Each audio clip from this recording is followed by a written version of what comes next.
In Arizona's immigration law, we have to stand up and fight as a state so the federal government doesn't take over our state rights. And those are things that I will do if I have the chance to serve as governor, just like I have always done for our state, and I will continue to do. I know the battles. I've been there. I'm a battle warrior, and I will fight for Oklahoma.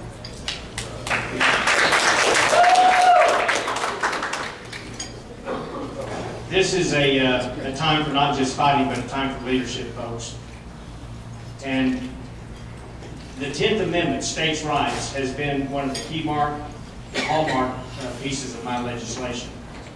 And I'm known not necessarily for just the 10th Amendment resolution that I passed last year that Governor Henry vetoed, which is a kind of a strange thing. But there's other things that I have been the leader on in the state of Oklahoma. I led not only the state, but the nation in the repeal of the Real ID Act, which was an unconstitutional act perpetrated by Congress on the citizens of this state. I led this nation. 37 other states copied my legislation, and since then have actually opted out of Real ID just like we have. I've also led the nation and the state stopping the unconstitutional NAFTA superhighway from coming up through the state of Oklahoma.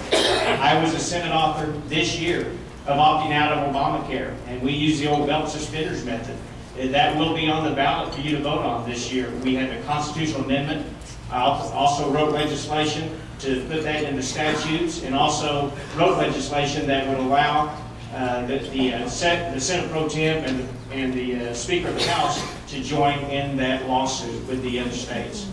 I have led on these issues, and I recognize something extremely important today.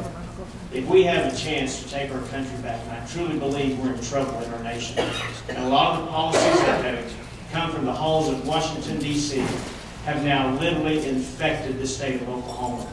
But if we have a chance to take our country back, it will be when the governor of the state stands up against the federal government and says, if it's not in Article 1, Section 8, no, I will not subject the citizens of this state to anything that's unconstitutional. I will lead the entire state of Oklahoma and this nation in nullifying anything that comes against you and when it comes to the federal government and states' rights.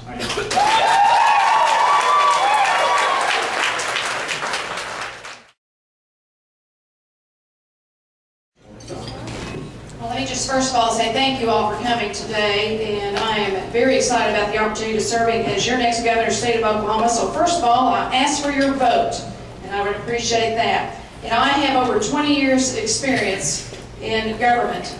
I have been in the private sector. I won the National Manager of the Year before I became in politics, by cutting my expenses, increasing my profits. I've had to worry about hiring and firing employees. I know how to run a business. I've had legislative experience of accomplishing things in the legislature, serving the executive branch for 12 years. I've been in the federal government in Washington, D.C. and Congress for 4 years. I know the challenges that we have ahead of us. I know the threats that are in our state. Our next governor is going to have to focus on creating a better, more stronger, prosperous economy, creating jobs, opportunities, reforming government, balancing the budget, improving education, improving health care, fighting the battles. I have a conservative record. I got a 96% lifetime conservative rating. I'm pro-life. I've been rated A by the NRA, and I have the conservative credentials to run the state, and will be proud to represent the Republican Party. Thank you so much. I go back to my opening statement. This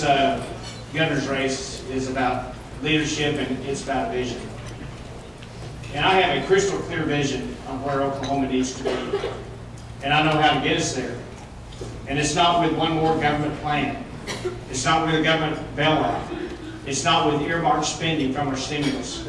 It is about creating jobs, utilizing the marketplace, allowing individuals to compete in a fair and open market, not being favored by government.